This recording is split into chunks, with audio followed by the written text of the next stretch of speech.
O Brasil subiu 18 posições no ranking mundial de liberdade de imprensa. Os dados estão no relatório da ONG Repórteres Sem Fronteiras, divulgados nesta quarta-feira, em que é comemorado o Dia da Liberdade de Imprensa. O país estava na posição de número 110. Agora aparece em 92º lugar. A ONG atribuiu a melhora no ranking à saída do ex-presidente Jair Bolsonaro do poder, que, de acordo com a justificativa do relatório, atacou sistematicamente jornalistas e veículos de comunicação.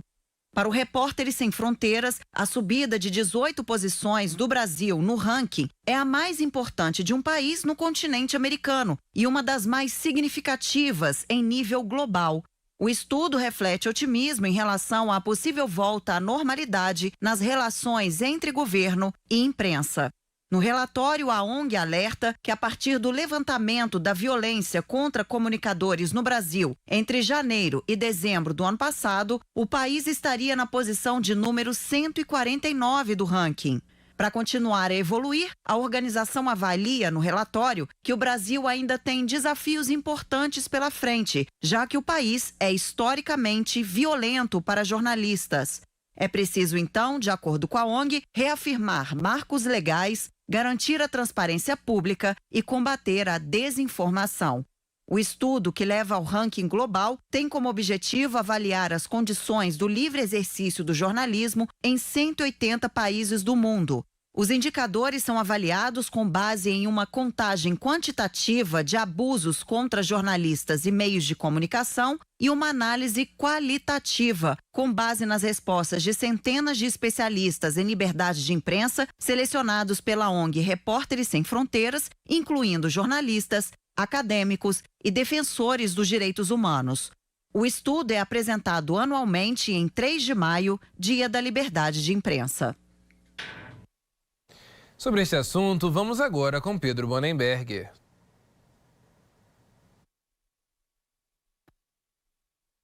Elias, e o Brasil subiu 18 posições no ranking mundial de liberdade de imprensa, divulgado hoje pela ONG Repórteres Sem Fronteiras. Essa organização não governamental que faz todos os anos esse levantamento, que leva em consideração violência contra jornalistas, violência verbal, violência física, restrição da liberdade de imprensa, da liberdade de expressão em todos os países do planeta. Nós subimos da posição de número 110 para de número 92 neste ano, de acordo com esse ranking divulgado hoje. E aí os próprios organizadores desse levantamento trazem como fato relevante para essa subida do Brasil no levantamento, no ranking, a saída da presidência do ex-presidente Jair Bolsonaro. Esse fato é apontado pelos especialistas como o principal fator para essa mudança nessa classificação. Isso porque, de acordo com os especialistas que fizeram esse levantamento, Bolsonaro era tido pelos próprios meios de comunicação como uma pessoa que agredia frequentemente jornalistas, seja de forma verbal ou também por palavrões, por outros ataques, à imprensa e especialmente a veículos de comunicação brasileiros. Bolsonaro que fez isso todas as quintas-feiras durante 4 anos nas lives semanais que ele fazia nas quintas-feiras à noite, e além disso também em momentos específicos, em agendas que ele teve com apoiadores em todo o país e também na própria campanha eleitoral. A gente lembra, por exemplo, em 2 episódios dos debates presidenciais, quando ele atacou 2 jornalistas, mulheres especialmente, a Vera Magalhães e a Miriam Leitão, jornalistas que fizeram perguntas nos debates presidenciais durante a corrida eleitoral. A ONG Repórteres Sem Fronteiras destaca que essa saída foi o principal fator, mas que não é uma garantia em relação à segurança profissional do jornalista aqui no país. O Brasil ainda está numa posição muito abaixo do que deveria estar, inclusive é um dos países do mundo onde mais se violenta jornalistas. O país, para a gente ter uma ideia, Elisa, eu fiz um levantamento junto a essa situação do levantamento da ONG. Sérvia, Butão, Ucrânia, Bósnia e Herzegovina, Argentina, são países que estão bem à frente do país. E não é que sejam países inferiores ao Brasil, mas são países que enfrentam situações sociais muito mais graves. Por exemplo, a própria Ucrânia, que está no meio de uma guerra contra a Rússia neste momento, está numa posição muito acima do Brasil.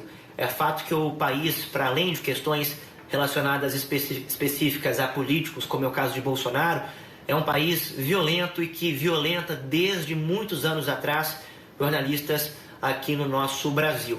Temos muito a evoluir, muito a melhorar. Nós tivemos durante as eleições um acirramento político de polarização muito grande, onde jornalistas foram agredidos nas coberturas por dois lados, tanto o lado de Bolsonaro como o lado do PT também. Em muitos casos houve agressões verbais e até físicas nos dois partidos, nos dois candidatos, contra jornalistas. Existe uma expectativa internacional da melhora desse cenário agora com a posse do presidente Lula, já que historicamente nos dois mandatos que ele exerceu no país houve uma liberdade de imprensa sem incentivo à violência contra jornalistas, mas é claro que tudo depende da prática. O Brasil ainda é um país muito polarizado, apesar da posse de Lula, e tem muito ainda a evoluir nesse sentido de respeito à liberdade de imprensa.